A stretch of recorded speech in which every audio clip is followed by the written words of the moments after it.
Good afternoon, everyone.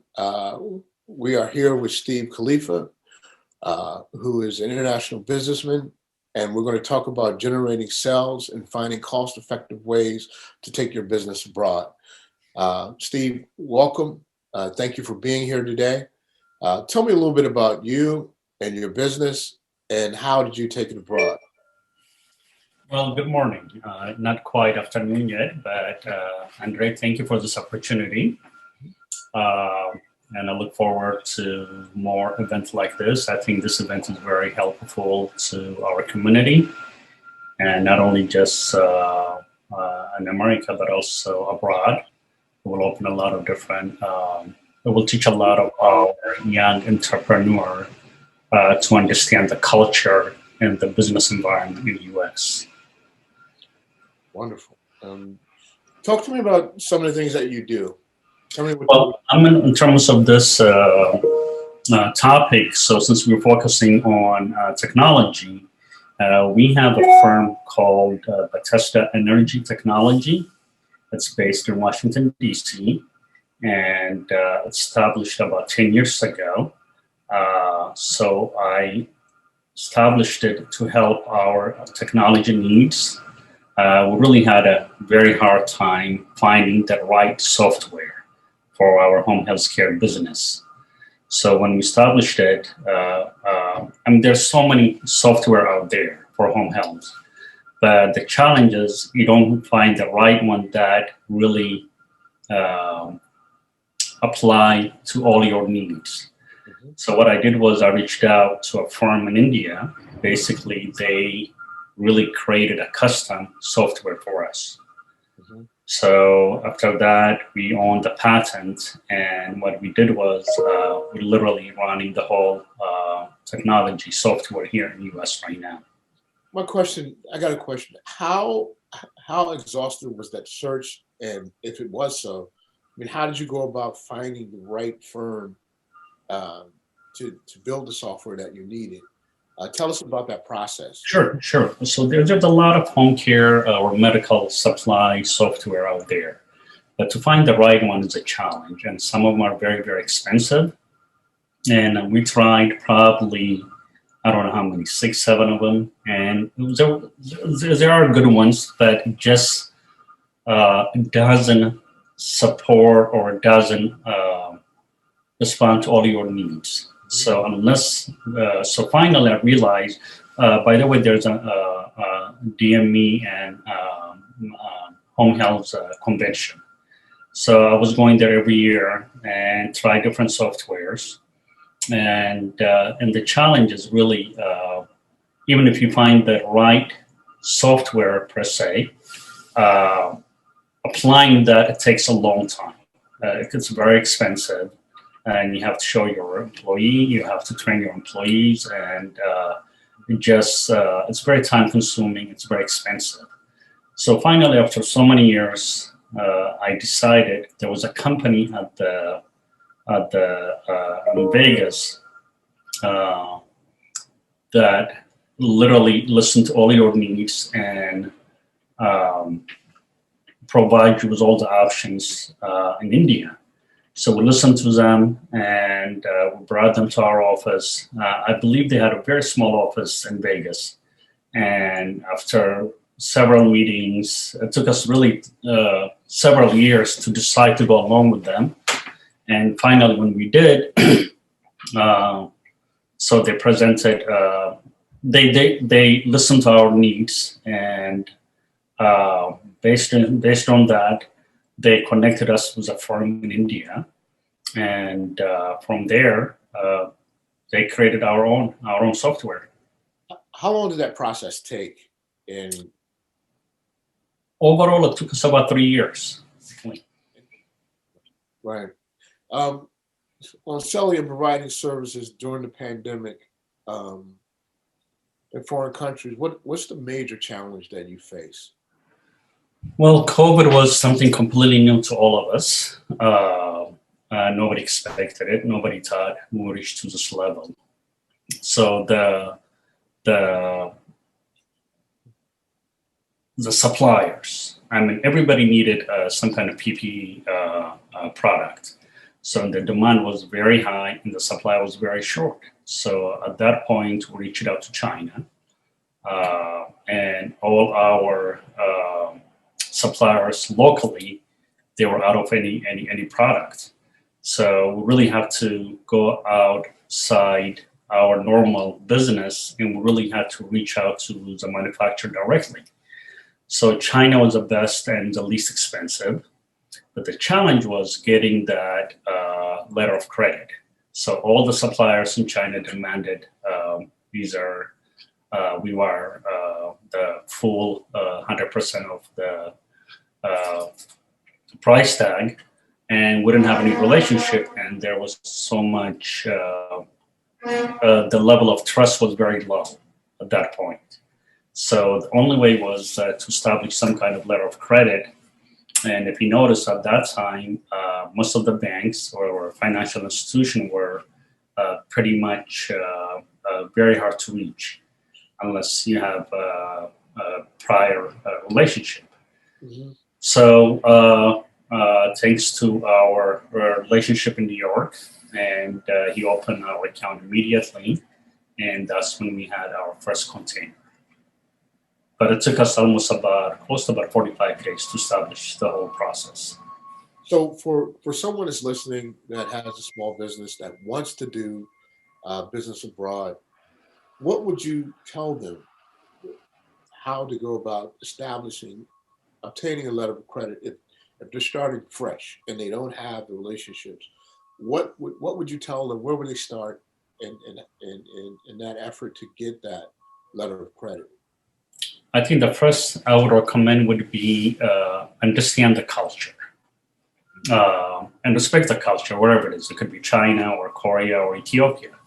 Once you understand the culture, the next step I would start verifying that entity and at the embassy level.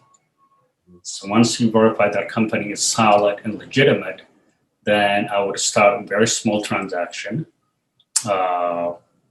Even before I implement the transaction, I want to make sure you receive the product, sample of the product, and verify the product. And once you're comfortable, then you establish a letter of credit. The way to establish a letter of credit is, you have to maintain a good relationship with your bank, with your financial institution. So once you have that, and start small, and make sure you have insurance and all that stuff. So, given that you're dealing with companies abroad, talk about the safety of financial transactions. Tell me, what do you do to ensure that? Oh yeah, that's a very good question. You really got to be careful. You really got to know your customers. That's the hardest part. If I tell you there is a bulletproof, no. But you got to take all the steps. I encourage everyone out there, if you want to do any kind of business outside the United States, know your client very well, and start small, build a relationship. You don't have to order a container. You can order a small amount, and once you feel comfortable, and once you have that insurance and the letter of credit, that's the only way I would suggest anyone. But knowing your client, either your supplier or your customer, you have to do all kind of your due diligence. Right. So that's a great point, and thank you for that. So if someone's watching this and is looking to find a product or looking to take what they do abroad, what would be the first step? What would you suggest they do? Well, as a business owner, you really, obviously, your product very well. You got to convince the buyer. You got to have that margin of profit. But it really depends on what you're selling, what you're providing. Is it a service? Is it a product? It really depends on what you provide. In our case, we do provide service, meaning the home health care side, and also the medical supply. We are selling an item, a product. So it depend. Any countries that you've had bad experience with? I mean, that you would want to share? I wouldn't say a bad country wise. I mean, you always going to have that bad client. Mhm. But in terms of country, I mean, they're all great. But in terms of client, you're always going to have that one bad apple. So, but there's opportunity everywhere, pretty much. Talk to me about, the concern about exchange rate. How do you manipulate that, and how, if I'm a small business, and what should I be concerned about, and how should Well, I proceed? that's a different, completely another a huge subject. Again, it depends on the country. I mean, I give you a good example like Ethiopia. I mean, you have that black market and you have that the standard bank rate. So some client they prefer to get paid by the black market, which is not the right way to do business, and you lose customer. And I understand their situation. They want to get the most out of their dollar, out of their money, their currency. But it's something that we don't do. We don't prefer. All the transaction has to go through the financial institution, and you want to make sure your client is legit. Yeah, when you're here, you say you're working with the local government, and you're trying to make a connection with goods and services here to go over there. How do you identify, those local municipalities, US, You're cutting do off. business abroad? What's one way? I said, what's one way to identify local cities, local municipalities, cities that you want to take to do business abroad? How do you find them? Is there a criterion that you use to find those? Well, they're really different. I mean, it depends on the product again. I mean, the product that we supply here in the US is completely different than the one that we supply to other countries. So, I mean, the specification is more regulated here compared to other countries. Even though other countries, they do have their own regulation, just a little more stricter here. So you gotta understand where you're getting your supplies from. You want to make sure there's no any ethical issues at a factory, making there's no they follow the laws, and you want to make sure your clients are, I mean, your suppliers are, they live by standard. Okay. Steve, we've talked about, quite a bit. I wondered if there's anything that you would want to leave our audience with, if they have the desire to take their business abroad. Um, just leave us with some closing thoughts on what you would tell them that they need to focus on the most. Well, again, depending on what they supply and what the foreign country demand, I would definitely start at the embassy. That's where you get your even better than Google. That's you get more not you get more assurance from the embassy than anywhere else. I would definitely start at the embassy. It could be from Philippine embassy or Ethiopian embassy. I'm sure, and all those embassies, they do their due diligence before they provide the companies or the customers. Steve, in closing, just tell us what your company's name is and how they can connect with you if they want to. You have a website. Sure. Well, you can reach me at my company name is Bethesda Energy Technology. Here based in Washington, D.C. You can call me directly on my cell, 703-725-2240. Steve Kalifa, thank you very much for being a part of NMPA Zinger News Tech Conference. Absolutely. It's my pleasure. Thank you for having me. Thank you, sir. I appreciate that. Thank you. Good afternoon, everyone. We just finished a very informative session with Steve Kalifa on how to take your business abroad.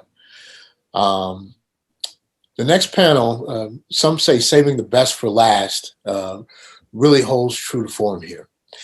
As the next panel is going to talk about leveraging social media's 4 billion users And we're going to hear from Dale Dowdy of Black Facts and Ken Granderson of Black Facts. Welcome, gentlemen, to Tech Conference 2021, hosted by Zinger News and the NNPA. And I want to thank our sponsor one more time, Hyundai North America. Thank you, guys. Well, thank you very much, Andre. Hopefully everyone can see my screen. My name is Dale Dowdy, and I am the CEO of blackfacts.com, the internet's first and longest running digital repository of Black history and cultural achievement on the internet. We started way back in the before time, back in 1997, and we're still here. And I'm joined by the founder and Chief Technology Officer, Ken Granderson. He's in Brooklyn, New York, and I'm in Boston, but I guess I'm the designated driver. So I will actually be stepping us through this presentation. I want to thank you all for the opportunity for us to share some tips that we have learned as we've leveraged social media to grow our audience and our following. Given the limited time for this presentation, though, we wanted to let you know that we may be stepping through some of the slides quickly. However, everything is available to you. You can actually go to links.blackfacts.com/NNPA, and you'll be able to download this detailed presentation. And the final page of the presentation actually has links to a number of resources that we've identified in the presentation itself, but where you can go in and do some of your own research so you can find out the details specifically. Again, you go to links.blackfacts.com/NNPA, and you'll be able to download this presentation at your leisure. Thanks again. So let's get started. Black Facts has always had a mission of leveraging technology to empower the race. That's really what's been our goal since we started back in 1997. And we're really about putting Black communities in control of our own stories. We have built a series of tools that we utilize ourselves that allow journalists, educators, and activists to actually feed information into us, either directly or through their websites. We have our own content management engine that uses AI and pulls and coordinates all that information and categorizes it and cross-references it. And then we make it available on every platform out there and across social media. Our intellectual property and the entire infrastructure is owned and controlled by us. So never again will we actually have someone else in control of our message and what we want to present to the public. And we hope that this platform will be something that you may want to leverage at some point in the future, but we want to show you how we have taken social media and used that as a tool to grow our brand. So, Black Facts by the numbers. We have millions of people coming to our website. Our social media footprint is pretty large. We actually have a social media reach of over 900 million. Most of our posts reach anywhere between 150 to 500,000 impressions on a weekly basis. And we've grown most of this organically. And since 1997, we are #1 in all of the search engines for the term Black Facts. We're hoping to also soon be #1 for Black news, but that's something we're just trying to tinker with as we begin to offer news as well as Black historical content. So how did we go about doing that for ourselves? Well, we looked at social media, and we recommend that you do the same thing. Look at the platform and say, well, why is social media so important? When we started, there wasn't even any social media platform. We actually used to send out information via text messages and emails. But social media is where people collaborate. There are millions of people that use it every single day. Billions of people are subscribing to each one of those platforms. And if you want to have those people be aware of the content that you have, the message you want to share, you've got to take the time and say, which platform do I want to use and how do I want to go about leveraging that? But really, that's the most cost-effective way for you to make people aware of what you're doing is by leveraging social media.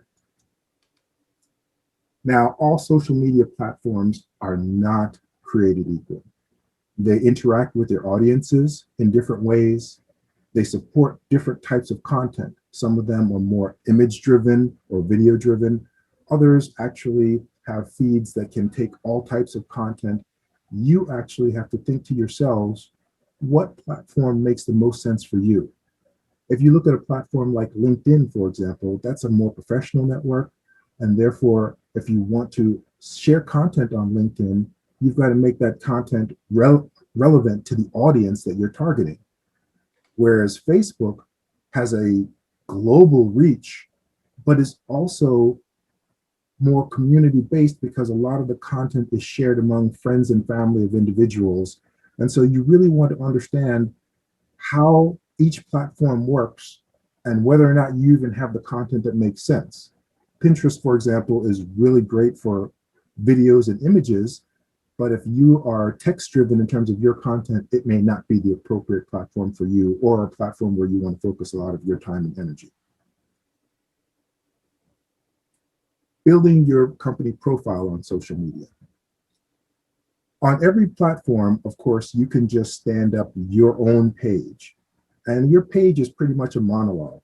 You kind of put out information about who you are, what stories you want to share.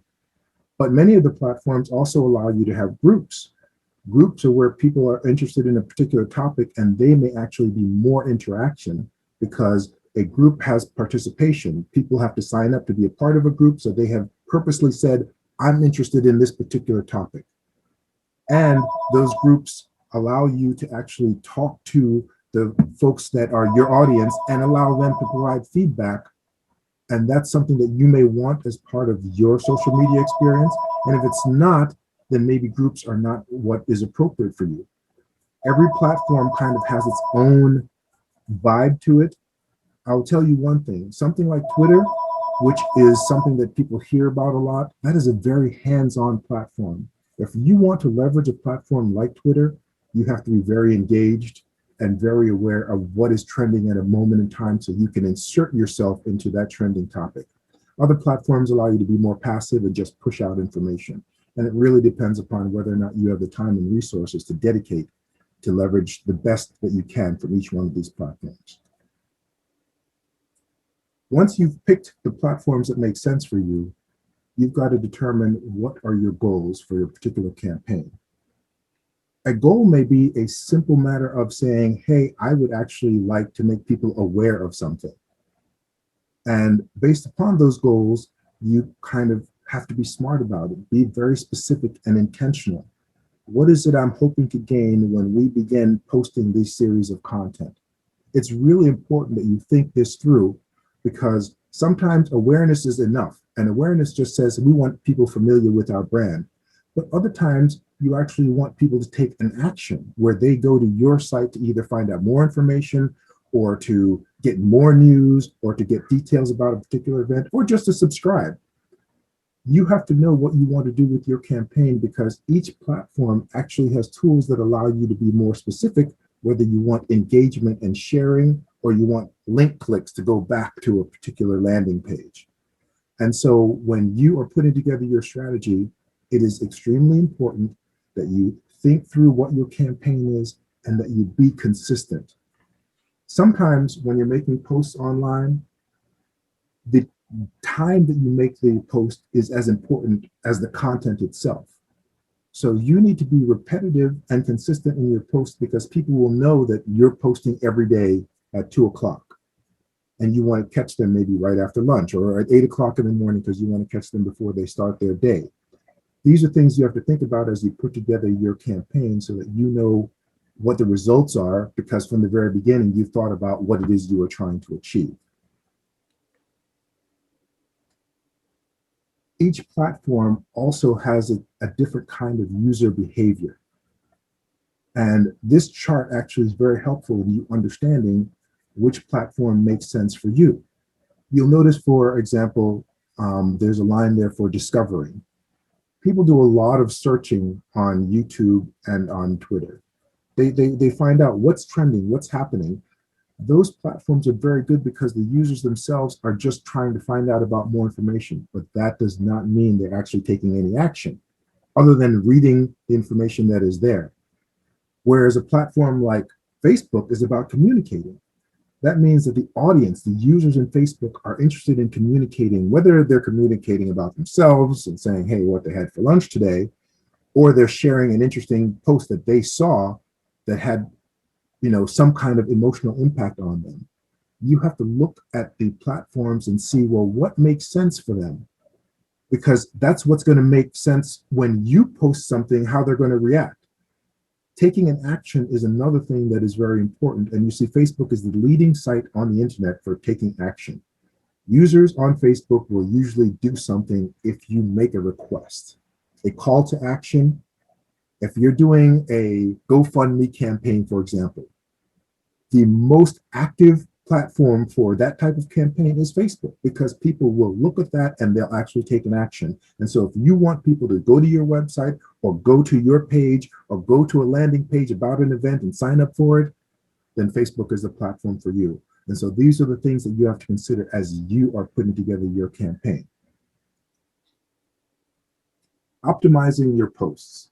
Now, this is kind of interesting because depending upon whether you're posting a video or an image, each platform actually has a orientation and a size of image, and some of them require images. For example, you can post on LinkedIn or Facebook and just have a text post. I don't recommend using only text posts, by the way, but you can have a text post. But if you try to post on Pinterest or Instagram, it requires an image. And so if you don't have an image as part of what you're posting, then you can't successfully post it, even if you're using some of these third-party tools. And you have to keep in mind that a picture is worth 1,000 words, and most people that are using social media are actually using their smartphones. So the content that you're posting, it can't be too dense in terms of the amount of information. It has to be just enough to draw them in so that you can take them somewhere where you can share more information with them. I will say that one of the most important lessons that we have learned is that social media takes time. There are a lot of people that talk about, hey, we'll get you 100 followers or 1,000 followers or whatever.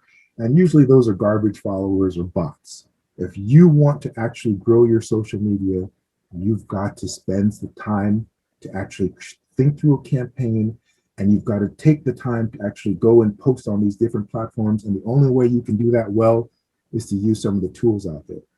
We happen to use Hootsuite, but that doesn't mean that you have to. There are several tools out there that some of them are even free that allow you to post from one management screen to multiple platforms.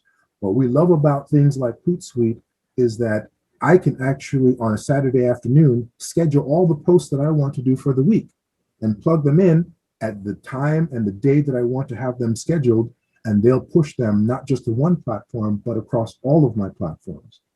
And that's a lifesaver. Do not try to manage 5 different social media platforms on your own. Keeping track of what you posted and when you posted, it's just too much effort. And while some of these platforms can cost, usually for a single user, it's $25 to $50 per month. And obviously there are ones that you can use that are free, but you get a lot more functionality in the ones that you do pay for. And we recommend that you take the time to look at some of the platforms that help you with automation based upon your own social media platforms. If you have 2 or 3 or 4, you want to find a tool that can actually post across all of your platforms. We selected Hootsuite because it lets us post on every single social media platform, including LinkedIn and our Facebook groups. We have a pretty significant following in our Facebook group, and so we wanted to take advantage of that. Analyzing your results. You really don't know the success or failure of your campaign until after the fact. We don't recommend you just throw things against the wall and hope that it sticks. You can compare different campaigns to see what is successful. I've actually gone to courses on what people respond to, and people respond to videos, but they also respond to things that capture them emotionally. It's interesting that videos showing your face and you talking about something actually gets more response than videos just showing an animation of something. But at the end of the day, you can run different campaigns and take the time to see, well, how many views were as a result of this particular campaign? How many people actually shared it? The most powerful part of social media is not just your reach, but the fact that it's a network. And that means that if you can get someone to share your content, then it's not just your network that you're sharing, it is their network. The reason why we have a reach of 900 million is not because we know 900 million people. It's because the people that are following us have extensive networks of their own. And so if our goal is to get them to be engaged and say, wow, I just saw this really great post from Black Facts, I'm going to share it with my community. And then they'll tell two friends and so on and so on. If you ever remember that commercial from back in the day. Yes, I'm very old. At the end of the day, after you do a particular campaign, whether you run it for a day, a week, or a month, take the time and go back and see what was the result. Every platform will actually show you the information about what occurred, but a lot of the management tools also let you do a comparative analysis to say how this platform, how your campaign performed on this platform versus the other platform. And now I'm going to take a back seat and let Ken tell you a little bit about what we have built with Black Facts and how we are trying to change the game for distribution of content that's relevant to people of color on the internet and beyond. Thank you very much, Dale. And so earlier, my name's Ken Granderson, and earlier Dale mentioned I'm co-founder and chief technology officer of blackfacts.com. We know that many of you are very small operations, and we are too. You're pretty much talking to the only folks who are focusing on this full time. You know, Dale manages all the business relationships and the social media campaigns. I'm the tech guy who generally stays in the background and talks to computers instead of people. So I'm the sole architect, software developer who conceived and built the entire Black Facts platform. So this is technology for us, by us, about us, and owned by us. When we first created and launched Black Facts in 1997 as the world's first Black history encyclopedia, the online, Black History Encyclopedia, our goal was to try and ensure that the Black community saw itself and its culture represented on what was then a brave new world for most of the internet.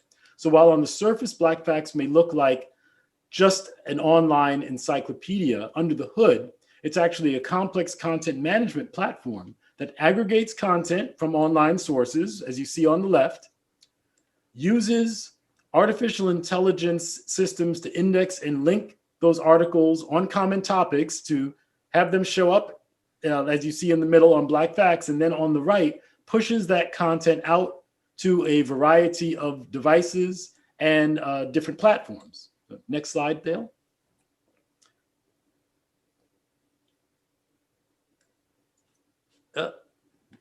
So today, this is an example of what we have going on today, where this is the same content showing on a mobile, tablet, desktop, from our website, as well as via email in our Black Fact of the Day daily mailings, and also on third-party websites that feature our Black history content on their sites using our Black Facts widgets, which Dale will share with you a little bit more about later.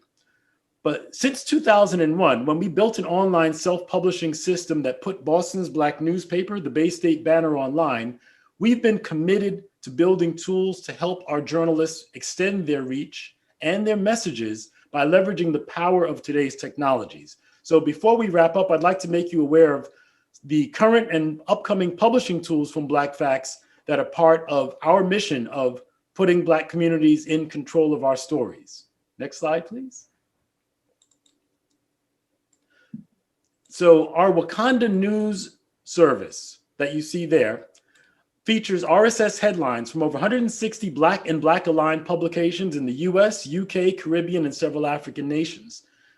Similar to social media sites, we display article summaries and direct our users to your website. So the more we build our user base, the more we push our users to Black publishers.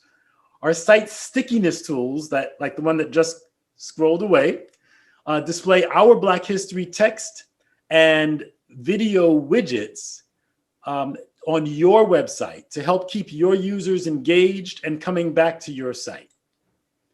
And our publishing tools are for grassroots journalists and griots who will be able to publish content directly to Black Facts. And we say that those are, quote, tomorrow and day after tomorrow because they're offline right now as we've been updating things, but we're going to be reactivating those again. And then finally, our advertising tools enable folks both to advertise on our sites or our Facebook Facebook groups to generate advertising revenue with future revisions of our widgets, which will have ads embedded in them on a revenue share kind of plan.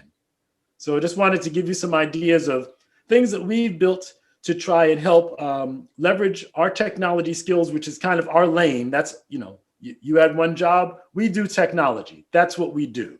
And we want to make sure that we can do that for our journalists, our griots, our truth tellers, our storytellers, who are making sure that we are telling our own stories from our perspective. So thank you. And back to Dale.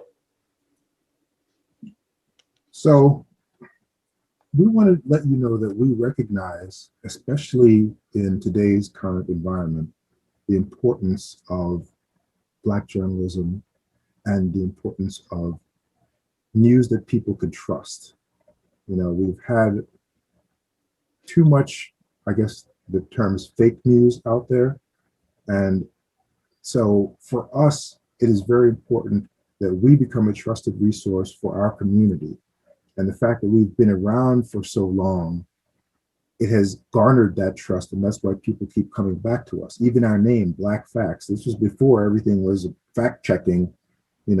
Our name was about, Black people, but things that were important to those people. And we wanted to be factual with the information that we were sharing. And as part of that mission, we have leveraged social media. And we hope that some of the things that we have shared with you as part of this presentation will be really helpful as you move forward. To recap, you want to think about what your goals are for social media. That is the beginning point. If you don't know what it is you're hoping to achieve, then you'll never know if you've actually achieved it on the different platforms. You want to understand which platforms are best fit for your audience and the type of content. The more visual or the more verbal. It is important to understand that because different platforms have different user bases and they respond to you differently. So you want to think about that. Now, that is not to say that you don't want to try to at least have a presence on every platform, because we have a presence on multiple platforms, even those that we don't have a huge following on. Because you never know when something you may put out may go viral on that platform because it's just the right moment in time for that particular subject. But don't spend a lot of time trying to adjust what you do, which is tell stories, to fit a particular platform. Instead, tell your story and share it on the platform where people will respond to it most aggressively. Automation. Each of you have small staffs. You see the only full-time staff on here is Ken and I. We do have other resources that we work with, freelancers and other people that partner with us. But at the end of the day, the people who are dedicated to Black Facts 24/7 are the two of us. Many of you have small organizations as well.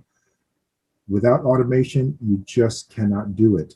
There's not enough hours in the day, and there's no way you can properly leverage social media with consistency unless you have an automated tool, because you're not going to remember. You're just going to forget, or you're caught up in a particular meeting. Whereas if you just spend time on one tool and say, schedule this for the next 5 days, it's done. You spent 1 hour doing that, but now it covers what your posts are for that particular week. Repetition is really important on social media because remember, people are only seeing what they scroll through at that moment in time. So when they see your article, to them, it's brand new. So you have to keep that in mind that, yes, this was a story that we posted yesterday, but if I didn't see it till I just scrolled through, then it's new to me. And if it's something relevant, then I'm going to respond to it. And of course, we're always encouraging you to leverage Black Facts as a partner because we already have a social media reach and we drive traffic from our platform to your platform because we're just basically aggregating your content. And hopefully, as we develop a relationship with some of you, and many of you, we already use some of your content in our Black Facts News, we want to continue to build on that relationship. But we do hope that you, as you build your own social media presence, that you take advantage of some of the lessons we've learned. We grew from nothing to millions of followers organically. You can accelerate that process. You don't have to take 20 years to build up a following. You can accelerate that process by using the right tools and by being willing to aggressively promote yourself on these platforms. Now, here's a few little goodies that we have for anyone that's attending this particular event. If you would like to have a Black History Fact widget, which is just a plugin like you can have on any website that will deliver Black History facts without you doing any work, you go to blackfacts.com/widgets and you just fill in the sign up form and you'll immediately be given a link, and anyone that is managing your website, they'll know what to do with a little strip of code, plugs in, and you'll get new Black history information every single day of the year, because that's what we do. And we're making that available to anyone that attends this particular conference. Oh, excuse me, one note, WordPress widget coming soon. Yes, it can be plugged into WordPress, but someone has to know how to plug in to WordPress. And we have partnered with like Heart and Soul, and they use WordPress on a number of their platforms and they plug it in. So it just requires someone, your webmaster will know what to do with the one line of code to make it appear. We also have an offering for Black history videos.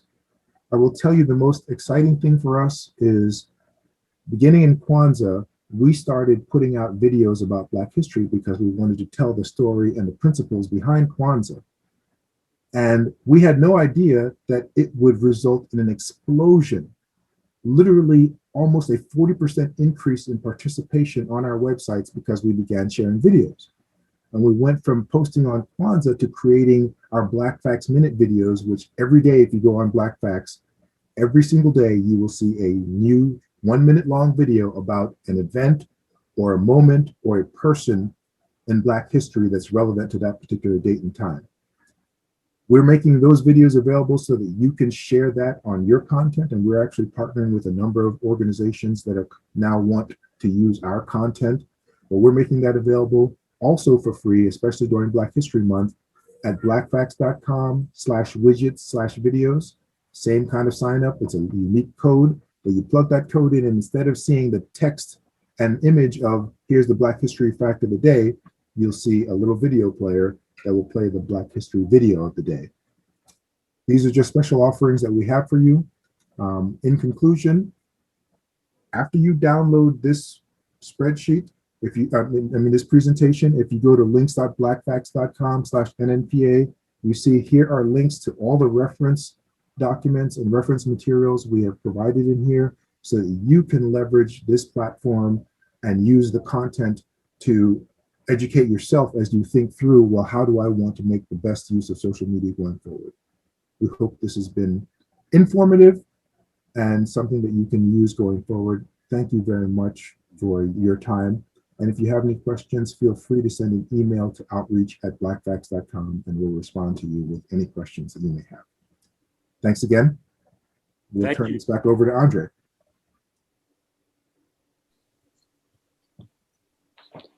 Thank you. Thank you very much, Ken. And thank you very much, Del. That was extremely informative.